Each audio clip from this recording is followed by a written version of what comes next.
Assalamualaikum warahmatullahi wabarakatuh. Halo teman-teman semua, kembali lagi bersama saya Suci Wulandari, jurusan Ilmu Ekonomi, Kampus 2 Universitas Andalas.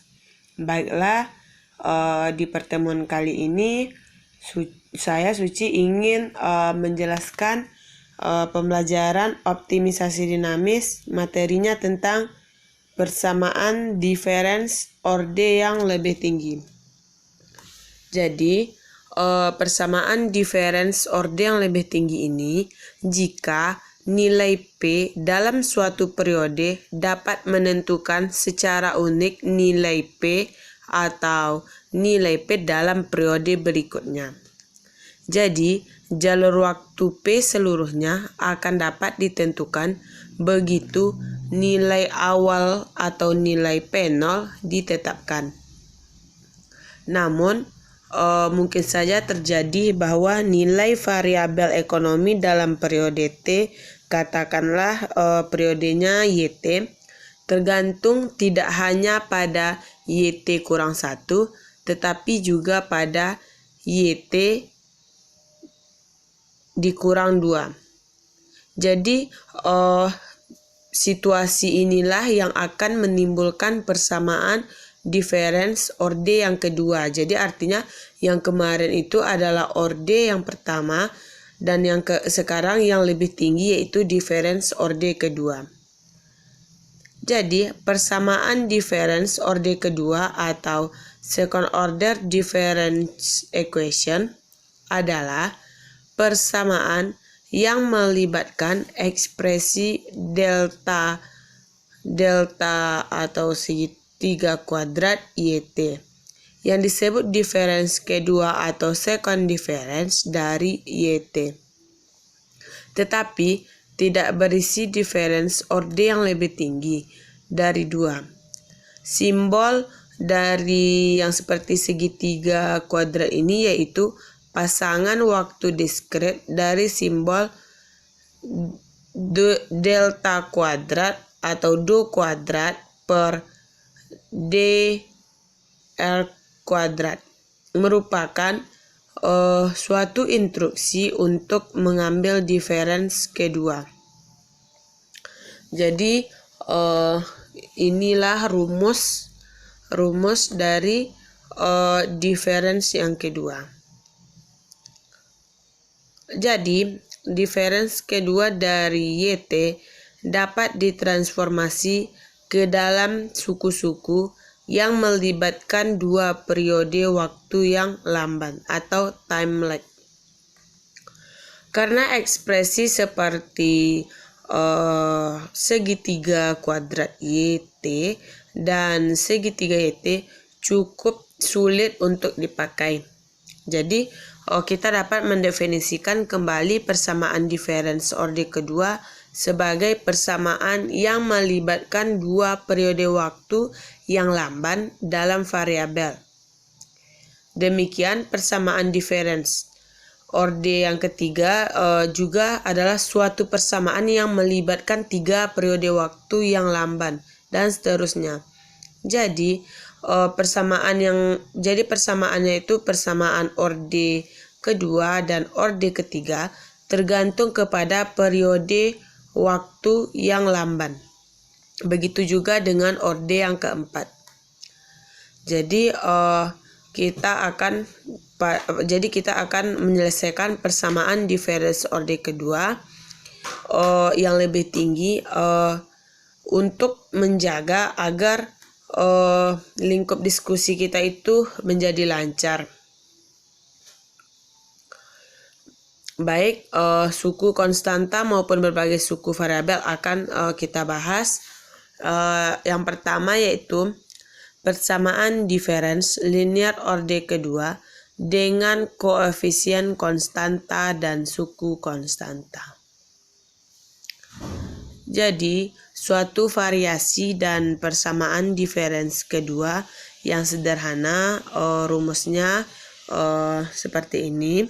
Jadi, kita akan mengenali persamaan ini sebagai linear, non-homogen, dan dengan koefisien konstanta A1, A2 serta suku konstanta C. Penyelesaian khusus, jadi kita dapat misalkan contohnya kita mempunyai dua komponen, penyelesaian khusus YP yang menggambarkan tingkat equilibrium intertemporal dari Y, dan fungsi komplementer YC yang menyatakan penyimpangan dari equilibrium untuk setiap periode waktu. Jadi penyelesaian khusus ini dapat kita definisikan sebagai setiap penyelesaian persamaan yang lengkap. Kadang-kadang dapat diperoleh cukup dengan mencoba penyelesaian dari bentuk YT sama dengan K dengan mensubstitusikan nilai konstanta Y ini ke dalam bentuk berikut: K ditambah A1 K ditambah A2 K sama dengan C, dan K sama dengan C per 1 ditambah A1 ditambah A2. Jadi selama 1 ditambah A1 ditambah A2 tidak sama dengan 0, itu integral khusus, adalah YP sama dengan K sama dengan C per 1 ditambah A1 ditambah A2. Dalam kasus A1 ditambah A2 tidak sama dengan negatif 1. Jadi dari contoh berikut kita akan dapat menyelesaikannya. YT ditambah 2 dikurang 3 YT ditambah 1 ditambah 4 YT sama dengan 6. Jadi kita mempunyai A1 sama dengan negatif 3, A2 sama dengan 4, dan C sama dengan 6. Karena A1 tambah A2 tidak sama dengan 1, maka penyelesaian khusus dapat diperoleh dari sebagai berikut. Misal YP sama dengan 6 per 1 kurang 3 ditambah 4 dikurang 3. Dalam kasus A1 ditambah A2 sama dengan negatif 1, penyelesaian percobaannya secara trial solution, YT sama dengan K akan gagal dan kita harus mencoba YT sama dengan KT. Dengan mensubstitusikan yang terakhir, maka kita akan mempunyai YT ditambah 1 sama dengan K, T ditambah 1, dan YT ditambah 2 sama dengan K, T ditambah 2.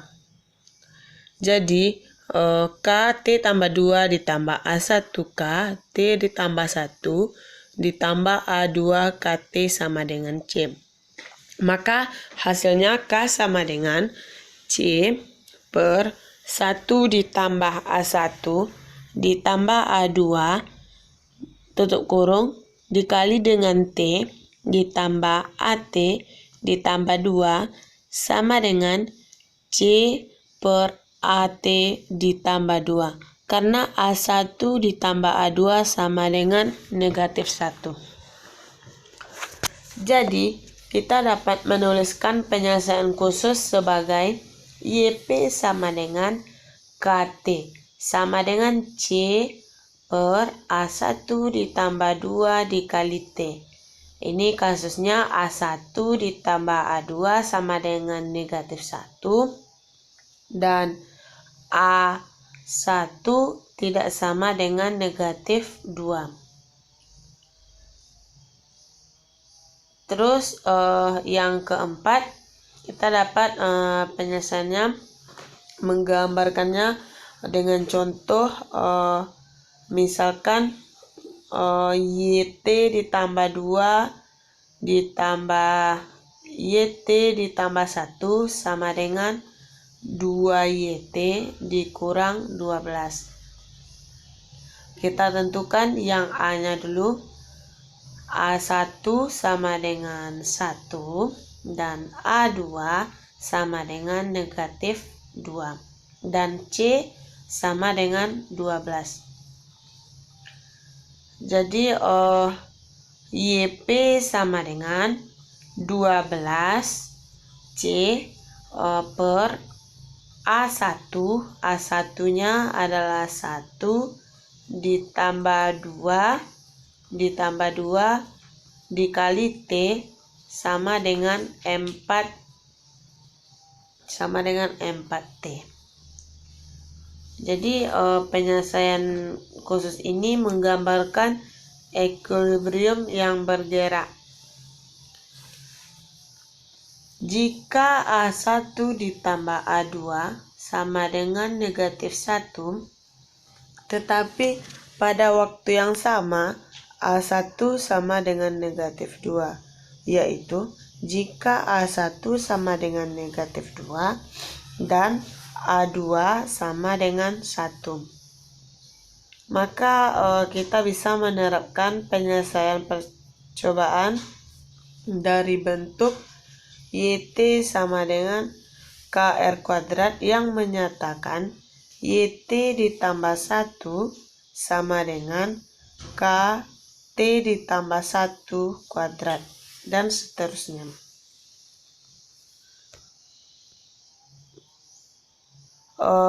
Jadi yang selanjutnya kita masuk ke fungsi komplementer. Jadi fungsi komplementer ini tujuannya untuk mendapatkan, kita harus memusatkannya pada persamaan yang disederhanakan atau reduced equation. YT ditambah 2 ditambah A1 YT ditambah 1 ditambah A2 YT sama dengan 0. Jadi persamaan pada orde pertama kita memainkan peranan utama dalam penyelesaian umum. Oleh karena itu kita akan menyelesaikan persamaan dari bentuk YT sama dengan AB absen yang secara alami menyatakan bahwa YT ditambah 1 sama dengan AB ditambah 1. Selanjutnya kita masuk ke kasus 1, akar realnya yang berbeda. Jadi, bila A12 besar dari A4A2 akar kuadrat, maka dalam bilangan real dan B1 serta B2 adalah nilai real dan berbeda. Jadi dalam peristiwa ini B1 B2, B1 BT dan B2T adalah independen atau bebas secara linear, dan fungsi komplementer dapat ditulis sebagai kombinasi linear dari ekspresi tersebut, yaitu YC sama dengan A1 BT1 ditambah A2 B2T. Jadi kita dapat menyelesaikan kasusnya persamaan difference yang diperoleh berupa penyelesaian umum. Jadi YT sama dengan YC ditambah YP dikurang A1 ditambah A2 dalam kurung negatif 2T ditambah 4T. Jadi ada dua konstanta arbitrer A1 dan A2 yang akan dipastikan. Untuk menyelesaikan ini perlu dua kondisi awal. Misalkan kita berikan Y0 sama dengan 4 dan Y1 sama dengan 5.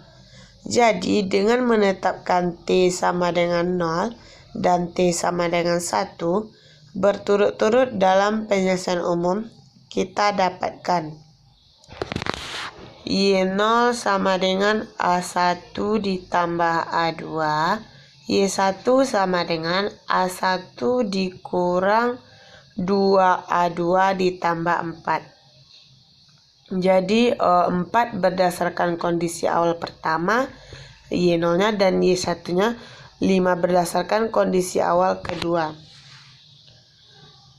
Jadi konstanta arbitrer dapat dipastikan adalah A1 sama dengan 3 dan A2 sama dengan min 1.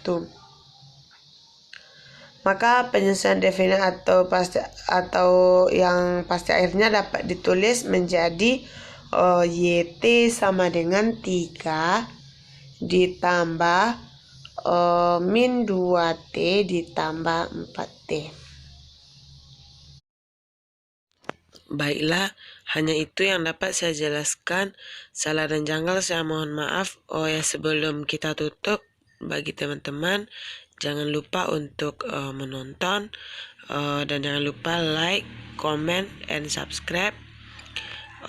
Sekian dari saya. Assalamualaikum warahmatullahi wabarakatuh. Audio Jungle.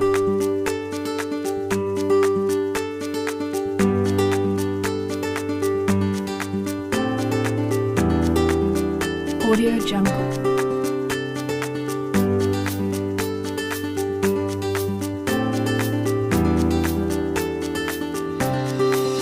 Audio Jungle.